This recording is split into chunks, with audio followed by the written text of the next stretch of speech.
Atas Kalau Gimana untuk mungkin ke pihak kepolisian gimana? ya untuk semua media sih saya mohon itu klarifikasi, tolong diluruskan kalau ini bukan dia, teman saya bukan provokator kayak gitu. Dia cuma korban dari kesalahtangkapan, dari kebingasan si Pol PP. Menanggapi insiden pemukulan tersebut, Gubernur DKI Jakarta Basuki Cahayapurnama menyatakan Pemprov DKI Jakarta akan menanggung seluruh biaya perawatan Eko. Meski demikian, pihaknya belum sepenuhnya percaya informasi bahwa Eko menjadi korban salah pukul yang diduga dilakukan oleh personel Satpol PP. Pemda DKI akan bekerja sama dengan kepolisian untuk menyelidiki insiden tersebut sebelum mengambil keputusan. Mungkin gitu loh, nggak mungkin lawan di depan, ada TV itu Pak, ada kamera nih. Ini lawan di depan, yang dihajar kan depan ini, berantem ini. Nah kenapa Anda di sini gitu loh? Itu yang kita bingung. Itu pertanyaan sederhana. Anda lari nggak kalau udah ada timpuk-menimpuk gitu loh? Itu aja ya. Dalam kasus pemukulan warga tersebut muncul dua versi cerita terkait insiden pemukulan yang dialami Eko Prasetyo.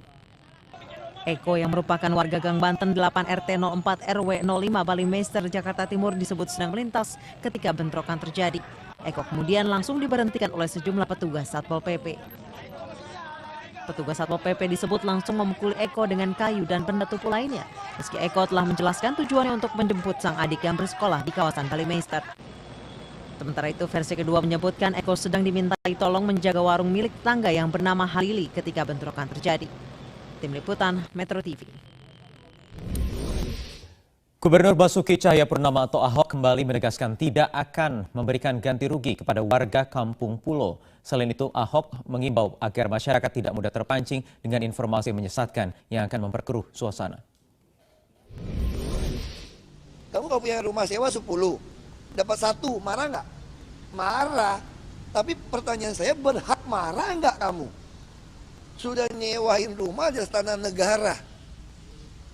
Harusnya kamu bersyukur udah belasan tahun, puluhan tahun menikmati nyewain rumah di tanah negara tanpa bayar pajak. Itu aja logika saya gitu loh. Makanya sekarang bagi saya, kalau Kampung Pulo nggak bisa beres, jangan pernah mimpi Jakarta beres. Semua normalisasi sungai akan mundur. Makanya apapun harganya saya akan suruh tetap bongkar. Makam itu isu aja, isu orang-orang munafik aja. Mana mungkin sih kita bongkar-bongkar makam? Terus saya tanya di dalam Islam, saya di sekolah Islam, saya mau tanya baik-baik sama orang Islam nih sekarang nih. Sirik nggak hukumnya kalau mengkeramatkan kuburan? Sirik hukumnya. Boleh nggak kuburan dipindahkan? Di Arab ada kuburan nggak? Saya mau tanya. Yang kasus terowongan Mina. Kita ini ikut budaya Cina aja pakai kuburan-kuburan. Masih ngomong nih, kamu mau ajarin Islam, ayo kita berdebat. Kita berdebat, sirik nggak hukumnya? Mengkeramatkan kuburan. Nah saya mau bongkar, enggak. Musola dibongkar nggak? Enggak. Tapi ketika sudah ada musola baru, kita akan bongkar. Bukan isu saya bongkar musola. Saya aja bangun masjid di sini, kok ada nggak gubernur yang bangun masjid di balai kota? Saya yang suruh bangun. Jadi bukan saya mau anti-Islam atau takut Islam, itu ngomong benar aja. Itu cuma orang-orang yang ngasut-ngasut aja gitu loh.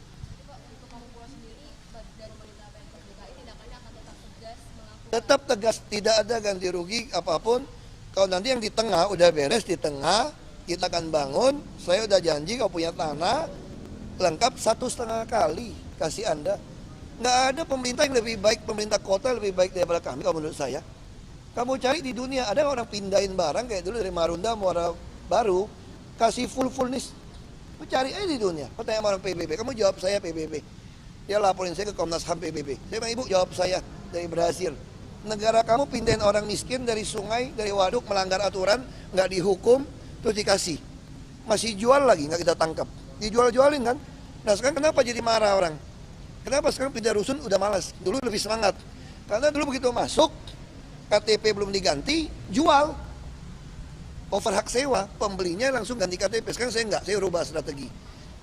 Di rusun sudah duduk orang Dukcapil sama Bank DKI. Begitu kamu masuk, langsung KTP kamu saya ganti alamat rusun. Langsung buka rekening bank alamat rusun. Lalu kalau kamu nggak punya KTP DKI gimana? Itu pertanyaannya kan? Kurang baik apa lagi? Minta kesaksian 3 tetanggamu menyatakan kamu sudah lama di Jakarta, Saya kasih KTP tanpa surat pindah. Mau apa lagi? Lalu kamu bilang, saya nggak bisa bayar, Dusun, karena biaya perawatan 10.000, saya terlalu miskin. Oke, nggak bisa kerja, gampang. Saya pindahkan kamu ke rumah panti kami, panti sosial. Kami tanggung makan 3 kali sehari, nilainya 28.000. Mau apa lagi? Silakan. Jadi kamu nggak ada alasan beli pulsa handphone lebih mahal. Kami subsidi 80%. Kamu nggak usah pikirin ngecat rumah, keamanan, kebersihan, nggak usah pikirin buang sampah, semua kami yang urus. Ini mau apa lagi? Jadi kalau nggak ada makan, saya tanggung 28.000 makan gratis. Daftar aja, kalau nggak mau makan, duduk-duduk aja. Masih kurang bagus, ya udah sabar dikit kalau kurang bagus. Tahun depan saya mau bangun panti yang gaya villa. Kamu santai-santai kayak villa. Lihat danau, lihat kolam, berenang-berenang. Saya tanggung makan. Saya lagi bangun di lahan 100 hektar. Panti jompo untuk orang nggak bisa kerja, cacat, yang memang udah nggak mau tinggal situ, gratis. Mau apa lagi? Jadi udah konyol udah ini cuma cari-cari alasan aja ya. Iya, penertiban kawasan Kampung Pulo, Jakarta Timur bukan semata demi memperindah Jakarta, melainkan untuk mengatasi banjir yang menjadi momok bagi warga ibu kota. Sungai Ciliwung yang mengalir di Kampung Pulo mengalami pendangkalan dan penyempitan akibat pemukiman kumuh dan kebiasaan warga membuang sampah ke sungai. Sungai Ciliwung merupakan salah satu sungai besar yang mengaliri kota Jakarta. Karena itu normalisasi dengan cara pelebaran dinilai akan memiliki dampak besar terhadap pengurangan ancaman banjir di Jakarta hingga 30%. Berdasarkan data Balai Besar Wilayah Sungai Ciliwung Cisadane, saat ini Sungai Ciliwung hanya mampu menampung air dengan debit kurang dari 200 meter kubik per detik. Padahal seharusnya bisa mencapai 570 meter kubik per detik. Sementara lebarnya sekarang hanya 20 hingga 30 meter dari seharusnya 50 meter. Inilah yang membuat terminologi banjir kiriman akrab di telinga warga ibu kota setiap musim hujan tiba. Karena panjang aliran Sungai Ciliwung yang mencapai 120 km melintasi kota Bogor, Kabupaten Bogor, Kota Depok, dan Jakarta. Setiap Bogor dilanda hujan deras, warga Kampung Pulo harus bersiap dengan luapan air yang datang dari hulu sungai. Di antara 13 sungai yang mengalir di Jakarta, Sungai Ciliwung melintasi banyak perkampungan, perumahan padat, dan pemukiman kumuh. Sungai ini juga dianggap mengalami kerusakan paling parah. Banjir dengan ketinggian hingga 2 meter selalu melanda pemukiman di kawasan Kampung Pulo saat musim penghujan tiba. Hingga warga pun terbiasa dengan kondisi tak wajar ini. Kampung Pulo menjadi momok bagi kota Jakarta karena setiap tahun selalu menjadi penyebab banjir di ibu kota.